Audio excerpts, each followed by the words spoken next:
Utopia! Hello, what's up mga Karepax? Again! Ito, may sakit tayo ng ulo. Mio 125 MXI. Ayaw mandar. So, alamin natin kung ano ang dahilan. Kinalas ko na ikahan niya.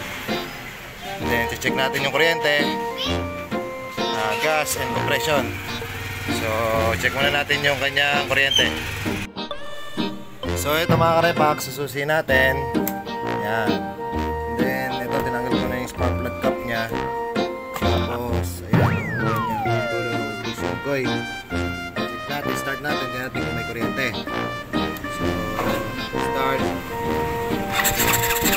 Nakikita nyo, meron naman kuryente. Pero ayaw pa rin naman. Spark plug. Okay din yung spark plug. Tapos, check din natin yung kanyang flow ng gasolina. So, upon checking ko nga mga Karepax, nung sinusi ko siya, dapat tutunog yung pump dito, uugong. So, ito ayaw. So, pakita ko sa inyo. Susi natin. Then, dapat itong tangke, yung pump niya sa loob, dapat uugong yan pag sinusi mo. So, sususi ko. Tapos, mabilis ang lipat ko lang sa tangke. Susi. So, yun, wala siyang walang umuugong. So, ibig sabihin, ang sira niya is yung pump. Kaya hindi ko na tinuloy yung check dito sa kuryente. Dito muna tayo sa fuel pump. Ito muna ang repair natin. Alamin natin kung bakit tayo niyang mag-function. Una, siyempre kakalasin natin to, fuel pump. Check natin yung wiring, yung kanyang wire dito sa ilalim ng tangke, para malaman natin kung baka may putol, may sunog, or mismong itong pump ang sira. So kalasin ko muna, then check natin. At ito na nga mga Karepax, kalas na ang kanyang kaha. Tapos ito na yung tangke, ito na yung sakit ng kanyang pump. So ngayon, check natin yung wire nito gamit ng diagnostic tools. Ano pala? Ayan o, diagnostic tools. Test lamp. So dito, dalawang wire kasi ito. Mamaya paliwanag ko sa inyo kung paano nyo matest kung okay yung wire nito. So ito yung dalawa na yan. Check natin, gamit nga lang tong diagnostic test lamp. So poroman natin and then papaliwanag ko sa inyo.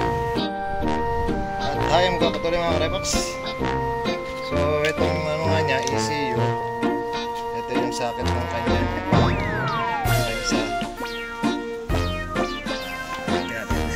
Ito yung socket ng pump, ito yung ECU. Then test lamp. Charge ko naman yung battery. Then ito yung ating ilaw, test lamp. Naglagay ako ng wire sa dulo na maliit. Ito, pangsundot natin dito sa socket ng pump, fuel pump. So dalawa yung socket na to.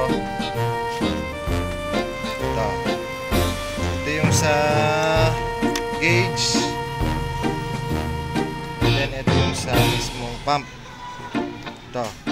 So kung nakikita nyo, itong kulay black na to, yung nakakabit dito, yan, sa tangke, sa fuel pump.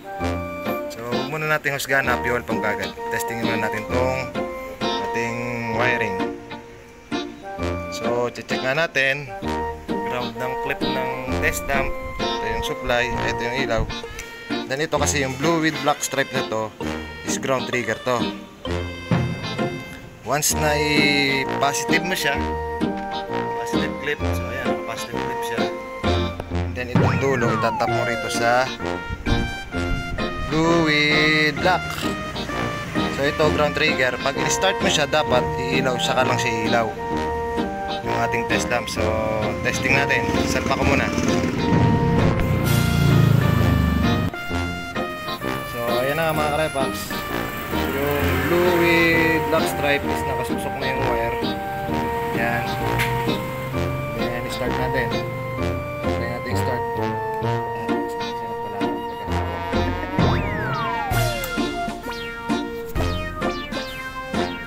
So ayan, namatay siya. Once isusi mo siya,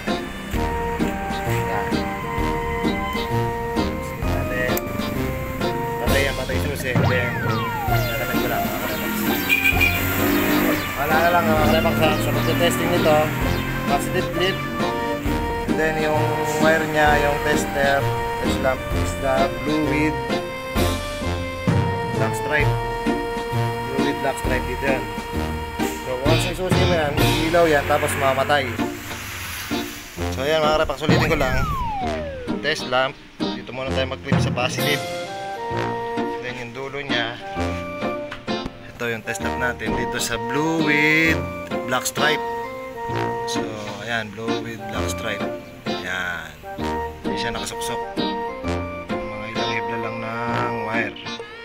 So dapat pag simu-simu siya, kasi ground trigger siya, ang hinahanap natin is ground trigger.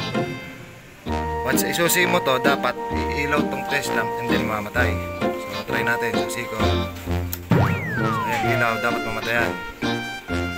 Yun. So ibig sabihin, okay yung ating ground trigger.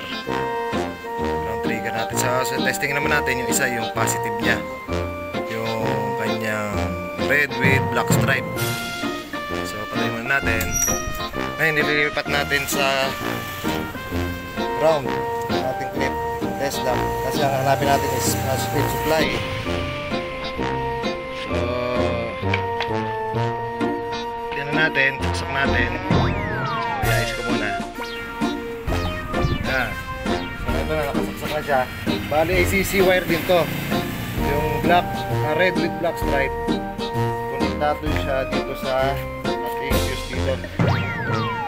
Ito yung MX125 ito ha. MX125i. Yung MX125. Yung MX125i. Ito yung fuse nung makikita nyo. Meron siyang, ito yung red with black stripe and then ACC wire, kulay brown. So dumaan siya dito sa fuse. Una muna natin testingin ay yung dito. Tingnan natin kung meron siyang supply. Once isusi mo, dapat ilaw na yung ating test lamp na nakakonekta dito sa red with black stripe. So susi natin. So ayan, nakikita nyo, supply na siya. Kaya lang ayaw umilaw yung ating test lamp. So posible may putol tong wire or dito sa fuse. So ito naka ground siya. Then supply ACC wire. So testing natin yung fuse kung okay. Muli pa tayo dito muna sa fuse. So ito nga yung fuse niya. May bukod siya na fuse sa ACC wire. So testing natin. Kulay brown. Brown niya is pag nasusi, dapat ilaw yan. So ayan, nakilaw siya. Okay yung kanyang receiver, then yung out niya, yung fuse. Ito yung isa, dapat ilaw din yan. So ayan, umilaw. Sabihin, okay. Ngayon, papunta rito, wala nga. Hanapin natin kung saan yung putol nito. Kailangan mag-supply muna tong red with black stripe. Posible dito sa loob, papunta rito, kasi ilalim. So ang gagawin muna natin, magpa-bypass muna tayo. Jumper tayo mula rito sa pinakadulo niya. So dito meron ayan, out na ng fuse. Posible dito sa papunta sa may ilalim yan hanggang dito. So gagawin natin, mag-jumper muna tayo, babypass muna natin, testing natin para masigurado natin kung may putol. So ayusin ko muna mga karepax para makita nyo. So ito na nga mga karepax, time pa patuloy again. So kung nakikita nyo itong fuse na to, ito nga yung papunta dun sa supply ng ating pump na red with black stripe. Ito yung out nya. So ginawa ko, mag-bypass muna tayo kasi okay dito eh. So bypass muna tayo papunta rito sa rekta natin dito sa ating red with black stripe. So ito, ginumber ko siya ngayon. Testing natin, testerin natin, gamit lang yung test lamp. Dapat ilaw siya pag nakasusi. So sususi ko, and then dikit natin, pakikita ko sa inyo mga karepax. So ayan, yan, may supply na siya. Tapos dapat dito sa dulo niya meron din. Ito yung saksukan. So i-ayos ko muna. Kasi na kayo mga karepax, wala tayong yan, saksukan natin dito. So ayan, dahil sabi mga karepax, merong problema dito sa linya nito. yung ating red with black stripe papunta rito sa loob. So kakarsin natin to, hanapin natin or magbago na lang tayo ng wire papunta rito para gumana ng ating fuel pump. Sasaksak ko muna sa yung fuel pump para ma-testing natin. At tayo magpapatuloy mga Karebax. So ito yung tinest natin kanina. Ito nga yung blue with black stripe na ground trigger. Then ito yung may putol na wire, yung red with black stripe. Yan. So ginawa natin para mabilis, hindi natin hanap yung mismong naputol. Bali binaypass na lang natin siya. Ito yung wire niya, pinara natin ito sa ilalim. Yung dating harness din niya, pinalusot natin doon. Ginamitan lang natin ng alapre. And then ito yung sa fuse niya. Ito yung kadugtong niya, yung red with black stripe. So ito natin tinap na safety. Dinanan din ng wiring. Then balutan pa natin ng mas maayos. So ito na nga. Ito babalutan pa natin. So isasalpak natin.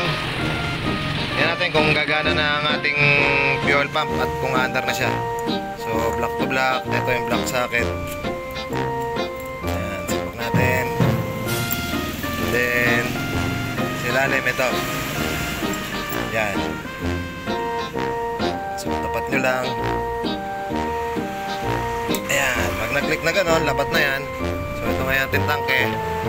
Then once na isusi mo, dapat uugong na siya. Like I said kanina, dapat pag sinusi mo siya, uugong na. Kanina nga kasi wala. So ito, sususi ko.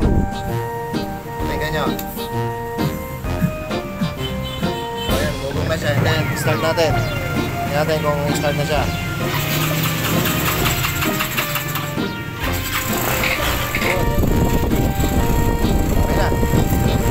Na siya.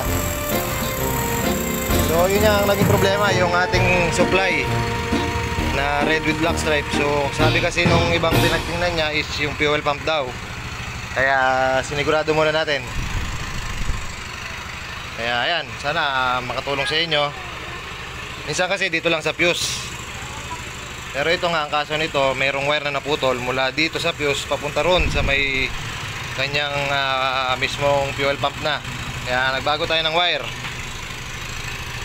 So sa kabutihan balad at nadali naman. So yun lang mga Karebax, sana makatulong sa inyo. Pang mayari man, Mio 125 MXI. So yun lang, maraming salamat Karebax. Hop.